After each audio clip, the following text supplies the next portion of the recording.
Hi hello friends, എല്ലാ കൂട്ടുകാർക്കും നാളത്തെ എപ്പിസോഡിലേക്ക് സ്വാഗതം. അങ്ങനെ മഹേഷ് സ്വപ്നവല്ലിയെടുത്തും അതുപോലെ തന്നെ രാമനാഥനോടും പറയുന്നുണ്ട്, നിങ്ങൾ തന്നെ സത്യങ്ങളൊക്കെ ഇഷിതടുത്ത് പറയണം. ആദിത്യൻ എൻ്റെ മൂത്ത മകനാണെന്നും ആ കാര്യങ്ങളെല്ലാം നിങ്ങൾ തന്നെ പറയണം. എനിക്കൊരിക്കലും അത് പറയാൻ സാധിക്കില്ല എന്ന് പറയുന്നുണ്ട്. ചിലപ്പോൾ അവൾ എൻ്റെ ഭാര്യ പദവി ഉപേക്ഷിച്ച് പോകുമായിരിക്കും, ചിപ്പിക്ക് അമ്മേനെ നഷ്ടപ്പെടുമായിരിക്കും. എന്തായാലും വരുന്നിടത്ത് വെച്ച് കാണാം എന്ന് മഹേഷ് പറയണം.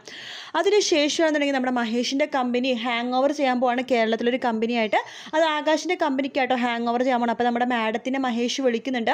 അപ്പോൾ മാഡം പറയുന്നുണ്ട്, എൻ്റെ മോളും അതുപോലെ തന്നെ മഹേഷിൻ്റെ അനിയനാണല്ലേ വിനോദ് മാളിയേക്കൽ എന്ന് ചോദിക്കുമ്പോൾ മഹേഷ് എന്ന് പറഞ്ഞ് മൂളുന്നുണ്ട്.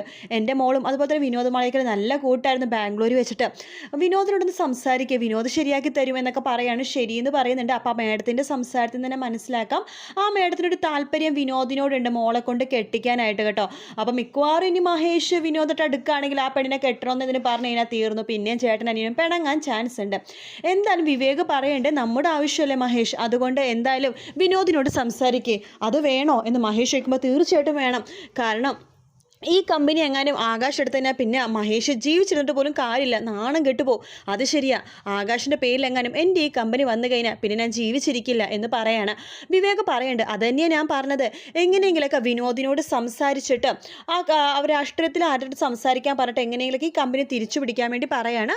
ശരിയെന്ന് മഹേഷും പറയേണ്ടത്. അതേസമയം നമ്മുടെ ആകാശാണെന്നുണ്ടെങ്കിൽ ആദ്യനെ നാട്ടിലേക്ക് കൊണ്ടുവരാട്ടോ. അപ്പോൾ സർപ്രൈസ് ആയിട്ടാണ് കൊണ്ടുവരേണ്ടത്. നമ്മുടെ രചനയ്ക്കൊരു സർപ്രൈസ് ആയിട്ട് കൊണ്ടുവരാണ്.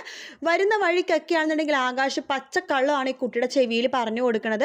ഒരു ദിവസം ആകാശ് ഇല്ലാത്ത സമയത്ത് മഹേഷ് വീട്ടിൽ വന്നെന്നും മഹേഷ് തൻ്റെ അമ്മയെ, അതായത് ആദിയുടെ അമ്മേനെ കടന്നു പിടിക്കാൻ ശ്രമിച്ചെന്നും ആകാശ് ഇല്ലാത്ത സമയത്തൊക്കെ മഹേഷ് വീട്ടിൽ വന്നിട്ട് അമ്മേനെ എപ്പോഴും കയറി പിടിക്കാറുണ്ടെന്നും ഉപദ്രവിക്കാറുണ്ടെന്നൊക്കെ പറയാട്ടോ. ഇത് കേൾക്കുന്ന ആദ്യം പറയേണ്ടതും ഞാൻ അങ്ങോട്ട് എത്തിക്കോട്ടെ നാട്ടിൽ, അയാളെ ഞാൻ വലിച്ച് കയറുന്നുണ്ട്. അതിനുശേഷം ആകാശ് ചോദിക്കേണ്ടത്, നിനക്ക് ഈ ലോകത്ത് ആരെയാണ് ഏറ്റവും ഇഷ്ടം ചോദിക്കുമ്പോൾ ആദ്യം പറയണ്ടേ, എനിക്ക് ഏറ്റവും ഇഷ്ടം എൻ്റെ അമ്മേനെയാണ്. അതിനുശേഷം എനിക്കിഷ്ടം ആകാശ് അങ്കിളിനെയാണ്. ഞാൻ എന്ത് പറഞ്ഞാലും എൻ്റെ ആഗ്രഹം സാധിച്ചിരുന്ന ആകാശ് അങ്കിളിനെയാണ് എനിക്കത് കഴിഞ്ഞിട്ട് ഇഷ്ടം എന്ന് പറയണം. ആകാശിൻ്റെ ആ കുട്ടി പറയണ്ടേ, എനിക്ക് ഇംഗ്ലീഷ് മീഡിയം സ്കൂളിൽ പഠിക്കേണ്ട, മലയാളം മീഡിയത്തിൽ പഠിച്ചാൽ മതി. അതെന്താ മോനെ മലയാളം മീഡിയത്തിൽ പഠിക്കണമെന്ന് പറയുന്നത്? സാധാരണ ഇപ്പോഴത്തെ കാലത്ത് എല്ലാവരും ഇംഗ്ലീഷ് മീഡിയമാണ് പഠിക്കണം, മലയാളം കുറച്ച് ഇതായിട്ടാണ് കാണുന്നത്. അത് സാരില്ല അങ്കിൾ, എനിക്ക് മലയാളം മീഡിയത്തിൽ പഠിച്ചാൽ മതി എന്ന് ആ കുട്ടി പറയാണ്. ശരി, നമുക്ക് ആലോചിക്കാമെന്ന് പറയണ്ട്. അപ്പോൾ നിനക്ക് നിൻ്റെ അച്ഛനെക്കുറിച്ച് എന്താ അഭിപ്രായം എന്ന് ആകാശ് ചോദിക്കുമ്പോൾ ആദ്യം പറയണ്ടേ, എനിക്ക് ഇഷ്ടമല്ല വൃത്തികെട്ട മനുഷ്യൻ, അഗ്ലി മാൻ എന്നൊക്കെ വളരെ മോശപ്പെട്ട രീതിയിലാണ് പറയണത്. മഹേഷ് ആണെങ്കിൽ അതിനെക്കുറിച്ച് ആലോചിച്ച് ആകെ ടെൻഷനാണ്. തൻ്റെ മകനെ തന്നിൽ നിന്ന് അകറ്റി രചനയുടെ അതേ സ്വഭാവം തന്നെ പകർന്നു കൊടുത്തു. പണമാണ് എല്ലാം എന്ന രീതിയിൽ രചന ആ രീതിയിലാണല്ലോ, അത് തന്നെയാണ് മോനെ പകർന്നു കൊടുത്തത്. അതുകൊണ്ട് അവൻ തന്നെ ചെറുപ്പത്തിൽ തന്നെ പണത്തിനോട് ആക്രാന്തമുള്ളൊരു കുട്ടിയായിരുന്നു. തനിക്ക് പണമില്ലാത്തതുകൊണ്ട് മോൻ രചനയുടെ ആകാശിൻ്റെ കൂടെ പോയി എന്ന് പറഞ്ഞിട്ട് മഹേഷിന് വല്ലാത്ത വിഷമമുണ്ട് കേട്ടോ. അങ്ങനെ ഈ കുട്ടി നാട്ടിലേക്ക് വരുന്നുണ്ട്. നാളെ വരുമ്പോൾ തന്നെ രചനയ്ക്ക് സർപ്രൈസ് ആയിട്ട് വരുന്നത്. രചന നമ്മൾ കെട്ടിപ്പിടിച്ച് കുറേ ഉമ്മയൊക്കെ കൊടുക്കുന്നുണ്ട്. ആദ്യം ചോദിക്കേണ്ട, അമ്മേ വരുന്ന വഴിക്ക് ആകാശങ്ങൾ പറഞ്ഞിരുന്നു അയാൾ ഇവിടെ വന്നിരുന്നു അല്ലേ? ആര്? ആ മഹേഷ് ചന്ദ്രൻ എന്ന് പറഞ്ഞ എൻ്റെ അച്ഛൻ അമ്മേനെ കടന്നു പിടിക്കാനൊക്കെ ശ്രമിച്ചല്ലേ? ഞാൻ അയാളെ വെച്ചിട്ടുണ്ട്, അയാളെ കാണട്ടെ, അതിൻ്റെ കോമ്പസും കൊണ്ട് ഞാൻ അയാളെ കുത്തും. വേണ്ട മോനെ, അതൊന്നും നീ ചെയ്യണ്ട, ഞാൻ പറഞ്ഞ പോലെ തന്നെ, ഞാനും അങ്കിളും പറഞ്ഞ പോലെ തന്നെ നീ ചെയ്താൽ മതി, അല്ലാണ്ട് നീ എടുത്തു ചാടി ഒന്നും ചെയ്യരുത് എന്ന് പറയാണ്. എന്നാലും എൻ്റെ അമ്മേനെ അയാൾ ദ്രോഹിച്ചത് മതിയാവാനായിട്ടാണ്. ഇപ്പം അയാൾ വേറെ കല്യാണവും കഴിച്ചല്ലേ? കല്യാണം കഴിച്ചു എന്ന് പറയാണ്. ആ പെണ്ണിൻ്റെ വിധി എന്നൊക്കെ പറയട്ടെ. അതായത് ചെറിയ വായിൽ വലിയ വർത്തമാനം പറയുന്ന കുട്ടിയാണ് ആദി. പിന്നെ പണത്തിന് മാത്രം ഇമ്പോർട്ടൻസ് കൊടുക്കുന്നൊരു ക്യാരക്ടർ. അതൊക്കെയാണ് ഇന്നത്തെ എപ്പിസോഡിൽ കാണിച്ചു കേട്ടോ. അപ്പോൾ നാളത്തെ പ്രൊമോയിൽ കാണിക്കുന്നത് എന്താണെന്ന് വെച്ച് കഴിഞ്ഞാൽ നമ്മുടെ ചിപ്പിയായിട്ട് കൂടുതൽ അടുക്കുകയാണ് ഇഷിത. ചിപ്പി എടുത്ത് പറയണ്ടേ, എൻ്റെ അമ്മ ചെറുപ്പത്തിൽ ഒരുപാട് പാലൊക്കെ തരുമായിരുന്നു, ഒരു ഗ്ലാസ് ഫുള്ളും പാല് തരും ഉറങ്ങണം മുമ്പായിട്ട്. അപ്പോൾ നല്ല ബുദ്ധിയും ഓർമ്മശക്തിയൊക്കെ വരും, മോളതുപോലെ കുടിക്കണം കേട്ടോ.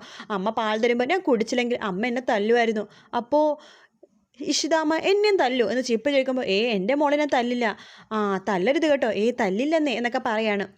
മഹേഷ് ആണെങ്കിൽ ആകെ ടെൻഷനിലാണ്. എങ്ങനെയാണ് ഇഷിതടുത്ത് അതിനെക്കുറിച്ചുള്ള കാര്യങ്ങൾ പറയാമെന്ന്. എന്തായാലും പറയാൻ തന്നെ മഹേഷ് തീരുമാനിക്കുകയാണ്. പക്ഷെ അതിനു മുമ്പ് വിനോദമായിട്ട് സംസാരിക്കണം. വിനോദിനടുത്ത് പറഞ്ഞിട്ട് എങ്ങനെയെങ്കിലും തൻ്റെ കമ്പനി തിരിച്ചു മേടിക്കണം. ആകാശ് ഒന്നും ചെയ്തില്ലെങ്കിൽ ആകാശ് തൻ്റെ കമ്പനി എടുത്തുകൊണ്ട് പോകുന്ന മഹേഷിനെ നന്നായിട്ട് അറിയാം. എങ്ങനെ വിനോദിനോട് സംസാരിക്കും, എങ്ങനെ വിനോദിനോട് ഈ കാര്യം അവതരിപ്പിക്കും?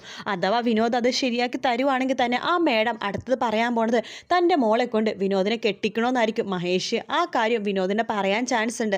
അപ്പോൾ അങ്ങനെയാണെങ്കിൽ സുചിത്ര എന്ത് ചെയ്യും? വിനോദിൻ്റെ ഉള്ളിൽ സുചിത്രയാണെന്നുള്ള കാര്യം ആർക്കും അറിയില്ലല്ലോ. ആ ഗീഷിതൊക്കെ മാത്രമേ അറിയുള്ളൂ. വലിയൊരു വിനോദാണെന്നുണ്ടെങ്കിൽ മഹേഷ് ആ പെണ്ണിനെ കെട്ടാൻ പറഞ്ഞാൽ തീർച്ചയായിട്ടും വിനോദ് കെട്ടും കേട്ടോ. വേറെ ഒന്നുമല്ല, തൻ്റെ ചേട്ടൻ ഒരുപാട് തന്നെ ഉപദ്രവിച്ചു. ഇനിയെങ്കിലും ചേട്ടൻ പറഞ്ഞ രീതിയിലേക്ക് ജീവിക്കാനാണ് വിനോദ് തീരുമാനിച്ചേക്കണം. അതുകൊണ്ട് തന്നെ നമ്മുടെ സുചിത്രക്ക് ഒരു തേപ്പ് കിട്ടാനുള്ള ചാൻസ് ഉണ്ടോ എന്നൊരു സംശയമുണ്ട്. നാളത്തെ പ്രൊമോ വളരെ കുഞ്ഞു പ്രൊമോ ആയിരുന്നു. പിന്നെ വേറൊരു സീനുണ്ട്, നമ്മുടെ ആദ്യമൊക്കെ സുഖമില്ലാതാകുമ്പോഴേക്കും ഇഷിതയുടെ ഹോസ്പിറ്റലിലേക്കാണ് കേട്ടോ കൊണ്ടുവരുന്നത്. സ്കൂളിൽ നിന്നാണ് കൊണ്ടുവരുന്നത്. അതുകൊണ്ട് രചനക്കൊന്നും അറിയില്ല ഇവർ ഹോസ്പിറ്റലിൽ പോയ കാര്യം. അവിടെ പോകുമ്പോഴേക്കും നമ്മുടെ ഇഷിത പെട്ടെന്ന് തന്നെ ആദ്യമായിട്ട് അടുക്കുന്നുണ്ട്. എന്താണെന്നറിയില്ല, സാധാരണ ആദ്യം ആരുമായിട്ട് പെട്ടെന്ന് അടുക്കാത്ത ഒരു ക്യാരക്ടറാണ്. പക്ഷേ ഇഷിതയായിട്ട് പെട്ടെന്ന് അടുക്കുന്നുണ്ട്. ഇഷിത കെട്ടിപ്പിടിക്കുന്ന ഭാഗമൊക്കെ പ്രൊമോയിൽ കാണിക്കുന്നുണ്ട്. അതെന്ത് കാരണം കൊണ്ടിട്ടാണ് കെട്ടിപ്പിടിക്കണമെന്ന് അറിയില്ല. എന്തായാലും ഇഷിത, അതായത് മഹേഷ് കല്യാണം കഴിച്ചേക്കുന്നത് ഈ ഒരു ഇഷിതയാണെന്ന് പറഞ്ഞു കഴിഞ്ഞാൽ ആദിക്ക് ദേഷ്യം കൂടെയുള്ളൂ. ഈ ആദി എന്ന് പറഞ്ഞ ക്യാരക്ടർ എല്ലാ ലാംഗ്വേജിലും കുറച്ചൊരു ദേഷ്യം വരുന്നതും അതുപോലെ തന്നെ പൊട്ടിത്തെറിക്കുന്നതും എപ്പോഴും വഴക്കുണ്ടാക്കുന്നതായിട്ടുള്ള ഒരു ക്യാരക്ടറാട്ടോ. ആദ്യക്കാണെങ്കിൽ തൻ്റെ അനിയത്തിനെ പോലും, അതായത് ചിപ്പിനെ പോലും വലിയ ഇഷ്ടമൊന്നുമില്ല. നാളത്തെ പ്രൊമോയിൽ വേറൊരു ഭാഗം കൂടി കാണിക്കുന്നുണ്ട്. ചിപ്പി ഇഷിതടുത്ത് പറയുന്നുണ്ട്, എൻ്റെ ക്ലാസ്സിൽ എല്ലാവർക്കും ചേട്ടനുണ്ട്, ചേച്ചിയുണ്ട്, അനിയത്തിയുണ്ട്, അനിയനുണ്ട്, എല്ലാവരും ഉണ്ട്, എനിക്ക് മാത്രം എന്താ ആരും ഇല്ലാത്തത് എന്ന് ചോദിക്കുകയാണ്. അത് കേൾക്കുമ്പോഴേക്കും ഇഷിത ഞെട്ടിപ്പോവാണ്. ഇഷിത ഒന്നും മിണ്ടാതെ തന്നെ ഇരിക്കുന്നുണ്ട്. അതിനൊക്കെ പുറകിൽ കുറേ അവിഹിത കഥകളൊക്കെ ഉണ്ടാവും മോളെ. അങ്ങനെ ആരെങ്കിലുമൊക്കെ ഉണ്ടെങ്കിൽ തന്നെ അതിൻ്റെ പുറകിൽ അവിഹിതമായിട്ടുള്ള കഥകളൊക്കെ ഉണ്ടാകും എന്നൊക്കെ ഇഷിത ചിപ്പിയുടെ അടുത്ത് പറഞ്ഞിട്ടോ. ചിപ്പിക്ക് അതൊന്നും തന്നെ മനസ്സിലാവുന്നില്ല. നമ്മുടെ ഇഷിത ഉദ്ദേശിക്കുന്ന വേറൊന്നുമല്ല, ഇനി അഥവാ ഇനി ആരെങ്കിലുമൊക്കെ ഉണ്ടെങ്കിൽ തന്നെ അത് രചനയുടെ ആ ആകാശിൻ്റെ ഇതിലുണ്ടായ കുഞ്ഞായിരിക്കും എന്ന് നമ്മുടെ ഇഷിതക്ക് അറിയാം. പക്ഷേ മഹേഷിൻ്റെ കുഞ്ഞാണ് ആദ്യമൊന്നും ഒരിക്കലും നമ്മുടെ ഇഷിതക്ക് വിശ്വസിക്കാനേ പറ്റില്ല കേട്ടോ. കാരണം ഇത്രയും വലിയൊരു മോൻ മഹേഷിനുണ്ടെന്ന് ഒരിക്കലും ഇഷിത വിശ്വസിക്കാനേ പറ്റില്ല. ഇഷിതക്ക് മാത്രമല്ല, ഇഷിതയുടെ വീട്ടുകാർക്കും അങ്ങനെ തന്നെയായിരിക്കും. എന്തായാലും ആദ്യയുടെ എൻട്രി തന്നെയാണ് ഈ ആഴ്ചത്തെ ഹൈലൈറ്റ് എന്ന് പറഞ്ഞത്. അടുത്ത ആഴ്ച എന്തായാലും അതാണ് പൊളിച്ചെടുക്കുന്ന എപ്പിസോഡ് തന്നെയായിരിക്കും. സ്കൂളിലെ ഭാഗം ആദ്യയുടെ ഇന്നത്തെ എപ്പിസോഡിൽ കാണിക്കുന്നുണ്ട് കേട്ടോ. ക്രിക്കറ്റ് കളിക്കുന്ന സമയത്തൊക്കെ തെറ്റായി കളിച്ചിട്ടും പിള്ളേരുടെ മുമ്പിൽ പിടിച്ചു നിൽക്കാനായിട്ട് ആദ്യം ഓരോരോ അഭ്യാസങ്ങളൊക്കെ ഇറങ്ങും കേട്ടോ. കള്ളത്തരം കാണിച്ചാലും പിടിച്ചു നിൽക്കാൻ പറ്റും. ആ ഒരു ക്യാരക്ടറാണ് ആദ്യയുടെ. എല്ലാവരും വഴക്ക് പറയും, അതുപോലെ തന്നെ എല്ലാവരും ഭീഷണിപ്പെടുത്തി തൻ്റെ വരച്ച വരയിൽ നിർത്തുന്ന ഒരു ക്യാരക്ടർ. എന്തായാലും ആദ്യം എന്ന് പറഞ്ഞ ക്യാരക്ടർ നമ്മുടെ ആകാശ് കീ കൊടുക്കുന്ന ഒരു പാവയായിരിക്കും ഇനി. കാരണം അവർക്ക് നന്നായിട്ട് അറിയാം മഹേഷിനും പേടി അത് തന്നെയാണ്. കാരണം അവരിനി ആദ്യം മുമ്പിൽ വെച്ച് കളിക്കുകയാണെങ്കിൽ മഹേഷ് അവിടെ തളർന്നു പോകും. ആദ്യം മുമ്പ് വെച്ചിട്ട് അവരെന്തെങ്കിലുമൊക്കെ പറഞ്ഞ് മഹേഷിനെ അത് സമ്മതിച്ച് കൊടുക്കാതിരിക്കാൻ പറ്റില്ല. കാരണം ആദിക്ക് മഹേഷിനെ അത്രയ്ക്ക് ഇഷ്ടമാട്ടോ. ആദിക്ക് ഇഷ്ടമല്ലെങ്കിൽ മഹേഷിനെ ഭയങ്കര ഇഷ്ടമാണ് ആദിനെ. അതുകൊണ്ട് ആദിക്ക് ശല്യമാവണതും ഉപദ്രവമാവണതും ഒന്നും തന്നെ മഹേഷിന് ചെയ്യില്ല.